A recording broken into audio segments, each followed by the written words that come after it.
Bank Rakyat Indonesia (BRI) menorehkan kinerja impresif pada tahun 2022 dengan laba bersih sebesar Rp51,4 triliun, melonjak 67,15% dari tahun 2021. Perolehan laba sebesar itu tercatat sebagai laba tertinggi di antara semua perusahaan di Indonesia. Direktur Utama BRI, Sunarso, optimis BRI mampu mempertahankan kinerjanya di tahun 2023 dengan 4 strategi yang telah disiapkan. Tahun 2023 ini saya kira kita masih optimis ya bahwa kredit akan kita tumbuhkan di kisaran 10-12%, kemudian net interest margin mungkin kita akan manage di level 7,7 sampai 7,9%. Kemudian yang paling penting juga kita bisa mengendalikan cost of credit ya.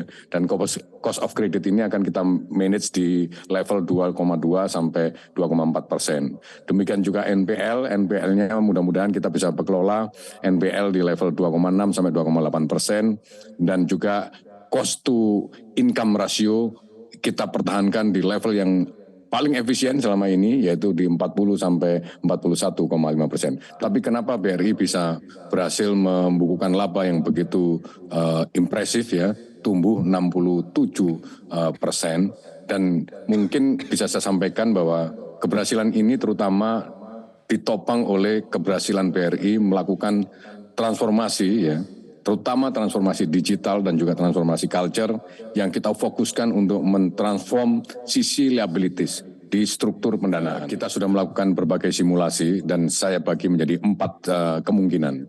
Jika ekonomi pulih, inflasi naik, dan kualitas pinjaman memburuk, maka strategi kita adalah melakukan monitoring kualitas pinjaman secara intensif, mempertahankan coverage rasio yang tinggi, dan tumbuh secara selektif, dan kita melakukan enhancement di credit risk model, kemudian loan portfolio guideline kita atur di moodnya moderate, dan juga kita melakukan optimalisasi write-off untuk meningkatkan recovery rate yang tinggi. Jika ekonomi pulih, tetapi inflasi juga terkendali, dan juga kualitas pinjaman membaik, maka kita loan portfolio guideline kita akan mengendor sebagai pedoman dan kita akan tumbuh secara agresif. Menurunkan coverage ratio untuk bagian dari tumbuh secara agresif dan kemudian melakukan optimalisasi write-off. Tetapi kemudian yang paling suram adalah ketika kalau kita misalnya ekonominya tetap stagnan dan kemudian inflasinya naik, kualitas kredit memburuk, maka kita harus tumbuh secara terbatas. Kemudian kita pengaturan loan portfolio guideline kita ketatkan dan kemudian mempertahankan coverage ratio yang tinggi sebagai bantalan kalau terjadi pemburukan, dan kemudian kita lakukan monitoring kualitas pinjaman secara intensif, melakukan stress test dan lain-lain.